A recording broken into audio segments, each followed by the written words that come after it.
માંગરોળ ચેતકમ સીમશાળા ખાતે તાલુકા કક્ષાના ખેલ મહાકુંભનો પ્રારંભ કરાવતા ટીડીઓ ઓડેદરા સાહેબ. માંગરોળ ચેતકમ સીમશાળા ખાતે તાલુકા કક્ષાનો ખેલ મહાકુંભનો પ્રારંભ કરાયો. ટીડીઓ ઓડેદરા સાહેબ સહિતના મહાનુભાવોએ વિદ્યાર્થીઓને શુભેચ્છાઓ આપી તાલુકા કક્ષાનો ખેલ મહાકુંભને ખુલ્લો મૂક્યો હતો. આ તાલુકા કક્ષાના મહાકુંભમાં કબડ્ડી, ખોખો જેવી વિવિધ રમત માટે 48 થી 52 જેટલી ટીમો 7 દિવસ માટે 2000 જેટલા ખેલાડીઓએ ભાગ લીધો છે.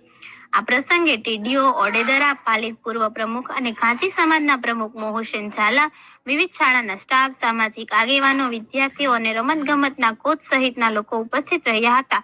આ સમગ્ર ખેલ મહાકુંભનો સફળ સંચાલન તાલુકા રમત ગમત કન્વીનર શૈલેષ પરમાર દ્વારા કમલેશ્વર ગરચર, ઇકબાલ સાહેબ સુરા વગેરે કર્યો હતો. રિપોર્ટર યોગેશ ડાકી, માંગરોળ. જી સાહેબ, ખેલ મહાકુંભમાં કેટલી ટીમો છે અને શું વ્યવસ્થા કરવામાં આવી છે?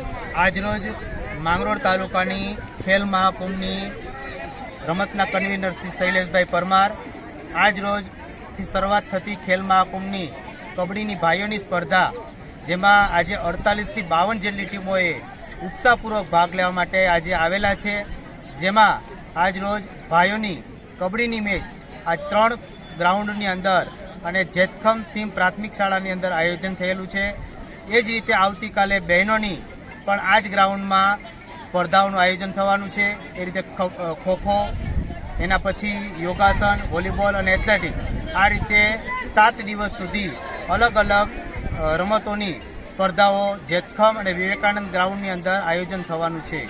જેની અંદર પોલીસ સ્ટાફ તેમજ આરોગ્ય વિભાગની પણ ખૂબ જ સેવા મળી રહેલી છે અને અહીંયા જેતખમ શાળાનો પણ સહયોગ સારી રીતે મળેલો છે. કેટલા ખેલાડીઓ અંદાજે ભાગ લઈ શકશે? આજ રોજ અંદાજિત 400 થી 450 ખેલાડી છે. એ રીતે કુલ 7 રમતોની અંદર 1500 થી 2000 જેટલા ખેલાડીઓ ટોટલ ભાગ લેવાના છે. જે આ ખેલકુંભમાં જે ઉત્તીર્ણ થશે એ આગળ ક્યાં રમવાના છે? આજ રોજ જે ખેલાડી પહેલો અને બીજો નંબરની જે ટીમો આવશે એ જિલ્લા કક્ષાએ રમવા જશે. આજ રોજ જે પ્રથમ નંબર જે ટીમનો નંબર આવશે એને સરકારશ્રી દ્વારા 12,000 રૂપિયા, 9,000 રૂપિયા અને 6,000 રૂપિયા એ રીતે ઇનામ રોકડ પુરસ્કાર મળવા પાત્ર છે. એ રીતે જિલ્લા કક્ષાએ પણ એ લોકો આગળ જુનાગઢ જિલ્લામાં અને જુનાગઢ શહેરમાં રમવા જશે અને ત્યાર પછી આગળ ઝોન કક્ષાએ રમવા જશે. Okay, thank you.